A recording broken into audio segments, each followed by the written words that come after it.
దృష్టిలో రైట్ అది. ఇప్పుడు వాయిదా మీ దృష్టిలో రైట్, నా దృష్టిలో తప్పు. అందరికి ఒకటే ఆలోచన దీంట్లో ఏంటంటే చూడు సార్, రేపు సోమవారం కానీ ధర్నా చేయాలని ఉన్నాం. పట్ట బిల్లు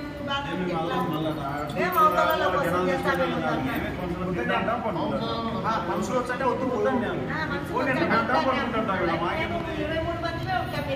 చెట్ల కింద కూర్చోవాలి మున్సిపాలిటీ.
ఓకే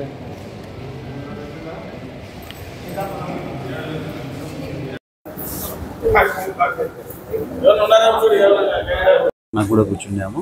సాయంత్రం ఆయన 5:30 గంటలకు వచ్చి అందరికీ నమస్కారం అండి.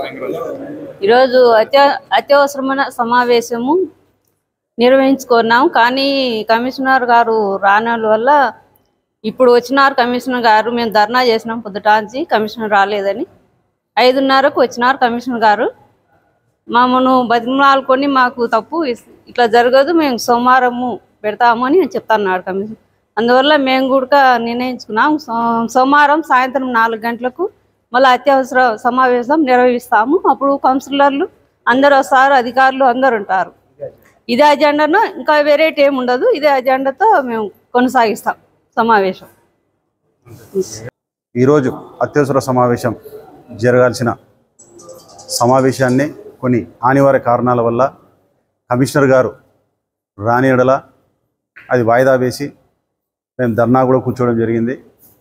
ఆయన సాయంత్రం 5:30 గంటలకు వచ్చి ఆయన నాకు ఆరోగ్యం బాగాలేక ఆరోగ్యరీత్యా నేను హాస్పిటల్లో ఉన్నాను, ఆయన రిక్వెస్ట్ మేరకు ఇంకొకరు ఇలాంటివన్నీ జరగవు అని చెప్పి, ఇలాంటి సంఘటనలు జరగకుండా నేను చూసుకుంటానని చెప్పి ఆయన చైర్మన్ అమ్మ గారికి చెప్పడం వల్ల మేము కూడా దాన్ని సమ్మతించి ఎప్పుడు పెడతారు అత్యవసర సమావేశము, ఇదే అజెండా అని మేము అడగక సోమవారం రోజు సాయంత్రము 4 గంటలకు ఆయన పెడతా అని చెప్పి మాకందరికీ మాట ఇవ్వడం జరిగింది.